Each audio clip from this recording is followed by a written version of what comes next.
Le calme de la nuit ukrainienne a été rompu par le grondement du système anti-aérien réservé. Les séparatistes russes ont regardé le missile se verrouiller sur sa cible et disparaître dans l'obscurité. Secondes plus tard, le ciel s'est illuminé d'une explosion mortelle. Des éclats de métal ont déchiré le fuselage du jet de passagers, le déchirant et déchirant ceux à l'intérieur. Des centaines de vies ont été perdues en un instant. Dans l'épisode d'aujourd'hui de The Infographic Show, nous examinerons la catastrophe du MH17, la mort la plus brutale dans les cieux. Le 17 juillet 2014 était un jour comme les autres.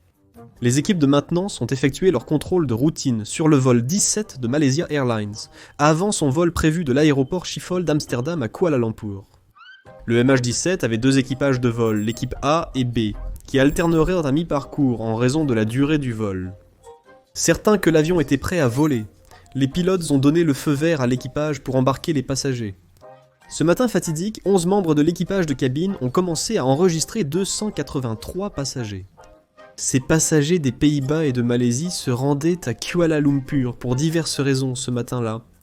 Certains étaient de jeunes étudiants universitaires, cherchant à célébrer un autre semestre réussi, tandis que d'autres étaient en route pour une conférence en Australie, pour sensibiliser au syndrome d'immunodéficience acquise. Alors que le MH17 roulait sur la piste pour décoller, les séparatistes dans l'est de l'Ukraine se préparaient à mettre le Buk en position dans un champ autour du village de Chervony-Zvote. Le Buk est un système de défense aérienne soviétique présenté en 1979, conçu pour abattre les avions de l'Organisation du Traité de l'Atlantique Nord à longue portée. Le système de défense aérienne autonome a ses propres capteurs embarqués qui font de chaque transporteur, érecteur, lanceur et véhicule radar, également connu sous le nom de transporteur érecteur, lanceur et véhicule radar, un système autonome capable de trouver, fixer, suivre et abattre des cibles ennemies et de se déplacer par sa propre énergie. Le Buk, c'était le système anti-aérien idéal pour une force sans puissance aérienne. Le gouvernement russe ne veut pas que ses avions de chasse participent à la guerre du Donbass. Permettre aux séparatistes d'utiliser le système de défense aérienne Buk est un moyen d'attaquer l'aviation ukrainienne avec une possibilité de déni plausible. Alors que les combattants de la milice se dirigèrent vers le Buk, leur objectif était de dissuader les avions de chasse ukrainiens de bombarder leur position, puisque la ligne de front n'était qu'à quelques kilomètres à ce moment-là. Avec le Buk probablement en place, l'équipage a commencé à balayer le ciel à la recherche de cibles ce matin-là. Après avoir décollé d'Amsterdam, le MH17 a commencé à monter à son altitude de croisière. L'équipe A a fait monter l'avion à 25 377 points, 9-6 mètres, en approchant de la frontière germano-néerlandaise, jusqu'au point de navigation aérienne Sonab. Dans l'aviation commerciale, les pilotes utilisent des points de cheminement dans leur plan de vol pour assurer la sécurité et l'efficacité du trajet en termes de carburant. Ces plans, que les pilotes approuvent avant de décoller après avoir pris en compte les conditions météorologiques prévues, présentent à la fois des points de cheminement en 2 dimensions et des altitudes en 3 dimensions. L'altitude de croisière idéale pour un vol de cette longueur est d'environ 35 000 pieds. À chaque étape du vol, les pilotes devaient contacter les contrôleurs aériens locaux pour obtenir l'autorisation d'entrer dans l'espace aérien et assurer la déconfliction à leur cap et altitude actuelle. Juste après midi, l'avion a franchi l'espace aérien ukrainien, et vers 12h43, les pilotes ont contacté le contrôle de la circulation aérienne pour l'est de l'Ukraine, connu sous le nom de Dnipro 2. Le contrôle au sol a demandé aux pilotes s'ils allaient y monter à 35 000 pieds conformément à leur plan de vol approuvé. Cependant, pour des raisons inconnues, les pilotes ont déclaré qu'ils ne pouvaient pas monter à 35 000 pieds, et ont demandé à rester à 33 000 pieds, ce que Dnipro 2 a approuvé. À 1h de l'après-midi, les pilotes ont contacté le radar de Dnipro et ont demandé s'ils pouvaient dévier de 20 000 nautiques de leur trajectoire et monter à 34 000 pieds pour éviter les intempéries. Le radar de Dnipro a donné la permission pour la déviation de la trajectoire, mais a demandé qu'ils restent à 33 000 pieds, en raison de plusieurs autres vols commerciaux dans la zone, le plus proche étant environ 20 000. Le MH17 traversait l'espace aérien ukrainien, lorsque Dnipro 2 a transféré le contrôle à Dnipro 4. À 13h19, les données radar ont montré que le MH17 était de retour sur sa trajectoire et à environ 45 000 nautiques de son prochain point de repère majeur, qui verrait l'avion quitter l'espace aérien ukrainien et entrer dans l'espace aérien russe. Alors que le MH17 retrouvait sa trajectoire vers le sud-est de l'Ukraine, l'équipage du Buk a repéré leur cible, juste un peu plus d'un mois auparavant. Près de Luhansk, un autre système Buk a repéré et abattu un avion de transport ukrainien, Anving 6, alors qu'il s'apprêtait à atterrir. L'explosion qui en a résulté a tué toutes les personnes à bord y compris 9 membres d'équipage et 40 soldats. Cette destruction a été célébrée dans les cercles séparatistes comme une grande victoire, et ils étaient impatients de la répéter. Alors que les pilotes du MH17 ajustèrent sa trajectoire, le bug suivait tous ses mouvements. Malgré l'absence d'escorte de chasseurs, et étant loin de tout aéroport détenu par les Ukrainiens, les séparatistes au sol, ainsi que les gestionnaires russes, étaient sûrs que c'était encore un autre AN-26. Bien que le monde n'ait jamais découvert exactement quelle était leur raison de considérer cet avion comme une menace, les preuves montrent qu'à environ 1h19, le Buk a tiré un missile. Au moins 4 témoins distincts ont vu ce missile zigzaguer plusieurs fois avant que le propulseur ne se sépare du corps du missile et que le missile passe en mode croisière. Différent des missiles à guidage thermique visant l'échappement moteur, l'intérieur d'un missile Buk est un radome.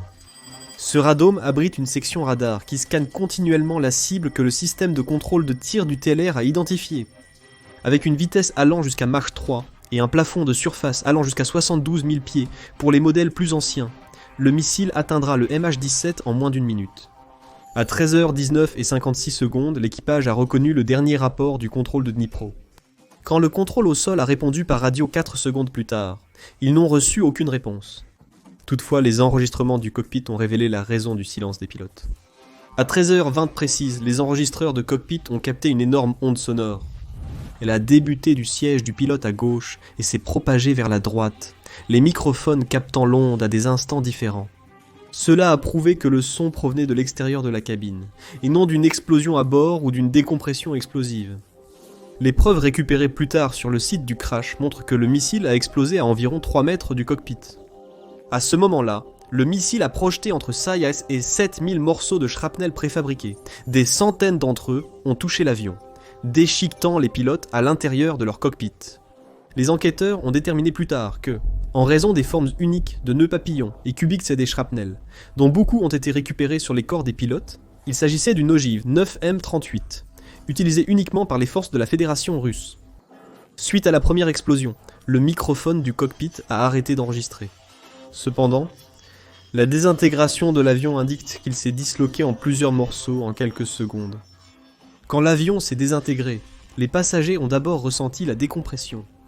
En raison du manque extrême d'oxygène à haute altitude, les avions commerciaux comme le MH17 sont pressurisés afin que les passagers puissent respirer normalement. Lors d'une décompression aussi rapide, la plupart des gens s'évanouiraient en quelques secondes. En plus de cela, l'air extérieur est extrêmement froid, 40 degrés en dessous de zéro, ou plus froid. Il ne faudrait pas longtemps pour que l'hypothermie et le choc s'installent chez toute personne qui serait encore consciente et attachée à son siège. La chose suivante que ces passagers ont ressentie était des forces gravitationnelles extrêmes sur leur corps, alors que diverses parties de l'avion s'écrasaient au sol. Le mouvement de rotation des débris a fait perdre connaissance à la plupart des passagers survivants. Avec des vitesses de vent dépassant parfois 200 miles par heure à cette altitude, les passagers toujours attachés à leur siège seraient soumis à une grêle de débris mortels, pouvant causer des blessures catastrophiques.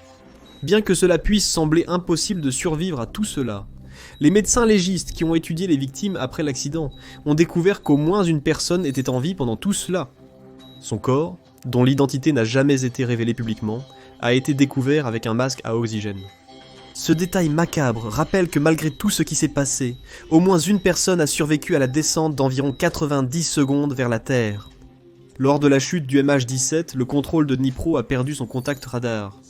Finalement, le MH17, ses passagers et sa cargaison ont été emportés par le vent vers le nord-est et dispersés sur 6 champs de débris différents. Alors que l'avion s'écrasait, les habitants ont signalé avoir trouvé des morceaux de l'avion brisé, des effets personnels et des parties de corps dans leurs maisons, voitures et champs.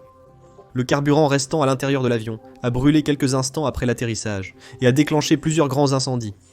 Et alors que la Russie et leurs sbires ukrainiens ont d'abord rapporté un autre abattage réussi d'un avion AN-26, il est rapidement devenu évident lorsqu'ils sont arrivés sur les lieux de ce qui s'était passé.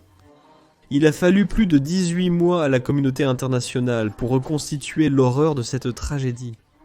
En octobre 2015, les Néerlandais ont publié le rapport final sur la tragédie. Cependant, il a fallu attendre jusqu'en novembre 2022 pour qu'un procès pénal se conclue. Au cours de ce procès, 2 Russes et un Ukrainien ont été reconnus coupables de 298 chefs d'accusation de meurtre et condamnés à perpétuité par contumace. Cependant, aucun des auteurs n'ayant été attrapé, Il est peu probable que l'un d'eux passe un jour en prison pour le crime, ce qui offre peu de consolation à la famille et aux amis des victimes de la terrible catastrophe. Allez maintenant voir le crash d'avion le plus fou qui a transformé les survivants en cannibales, ou cliquez plutôt sur cette vidéo.